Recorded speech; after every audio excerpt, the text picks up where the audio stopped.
Superhero statues along Cihampela Street have become the city's modern landmarks, and deservedly so. During the Asian economic crisis in the 90s, Bandung's denim factory started selling original jean designs along this strip. The stiff competition called for inventive ways to lure shoppers, and store owners put up these larger-than-life statues, heroes who saved the day. Now, Cihampela Street is thriving. It sells everything and anything. Bandung tidak punya sumber daya alam. Bandung hanya punya sumber daya manusia. Jadi dari dulu semenjak kecil sudah ditanamkan bagi masyarakat Bandung, kalau ingin hidup di Bandung tidak menjadi benalu, dia harus punya jiwa entrepreneur. The people of Bandung always come up with interesting surprises and the most entrepreneurial ways, such as makeshift barber shops under the trees, or subcultures that invent a new business philosophy.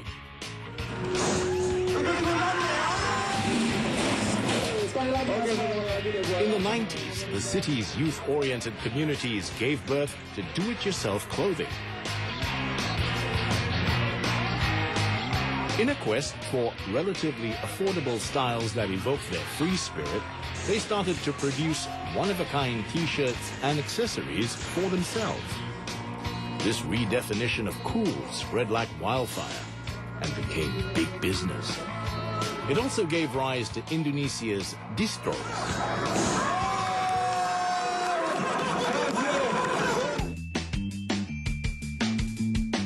Distros or distribution outlets sell limited edition clothing without being heavy on the pocket. Uncle 347 is a pioneer in this independent fashion movement, famous for its graphic tees.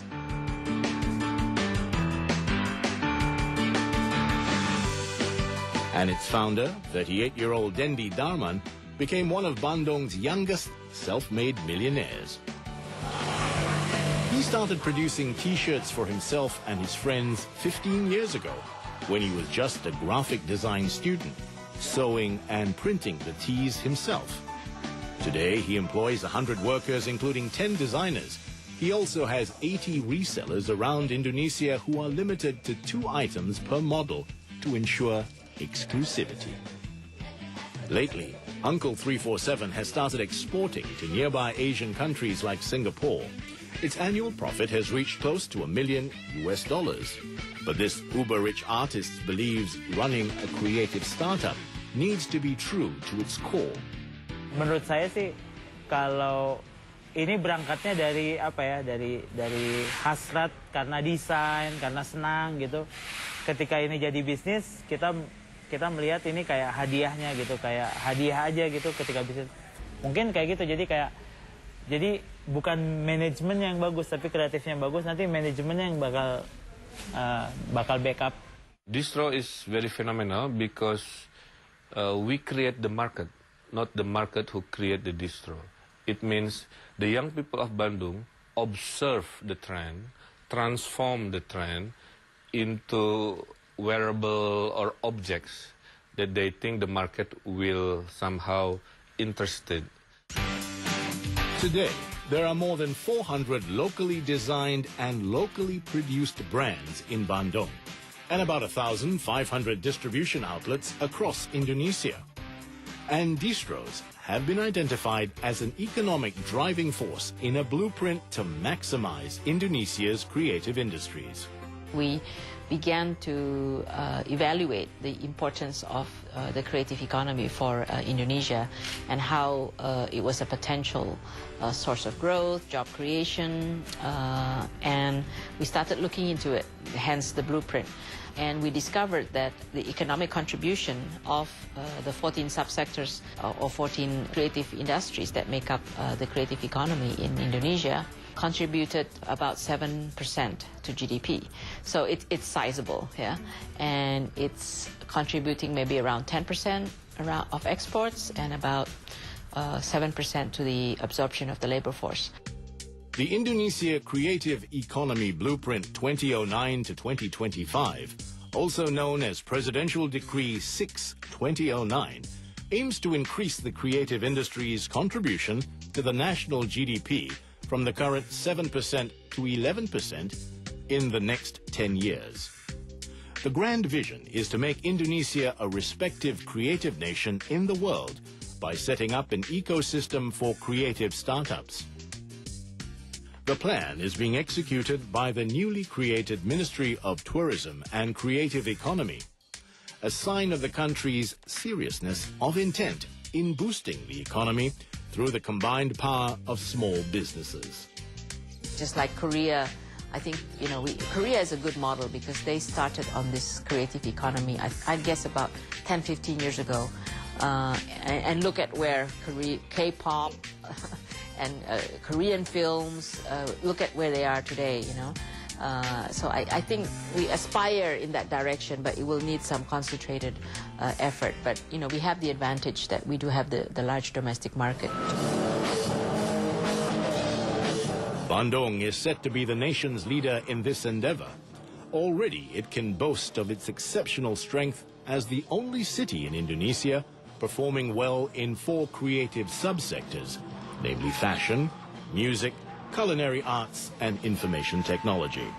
Bandung has the right creates the right kind of conducive climate for creativity to develop. I think Bandung has a lot of potential because there are a lot of young people, there are a lot of educational institutions. And what's interesting about creative industries is that they tend to cluster and they work as communities. You will find them as communities, and then they are linked to each other. In 2007, Bandung's creative industries contributed 10.6% to its local GDP, or a whopping $535 million. And the statistics can only increase further as more entrepreneurs follow in the footsteps of Bandung's creative pioneers. Plaza Parahyangan runs a brisk business selling streetwear and is a popular wholesale distro center.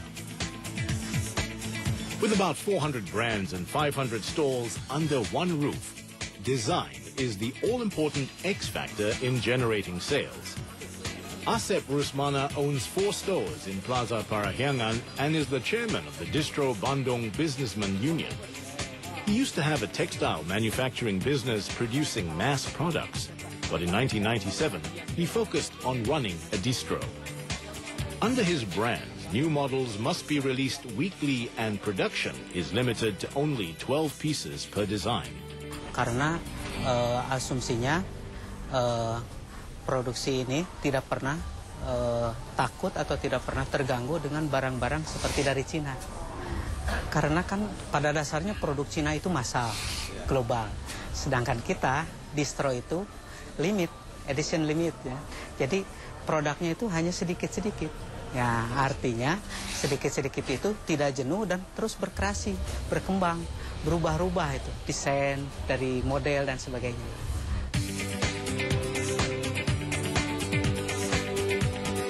An average shop in Plaza Parahyangan employs 20 to 25 workers and can earn a monthly profit of about $6,600.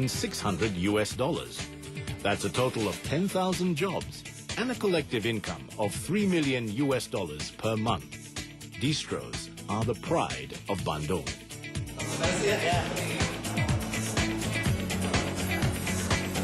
But with increasing competition, how do creative businesses keep pace, both at the local and international level? After the break, the vision of a creative city.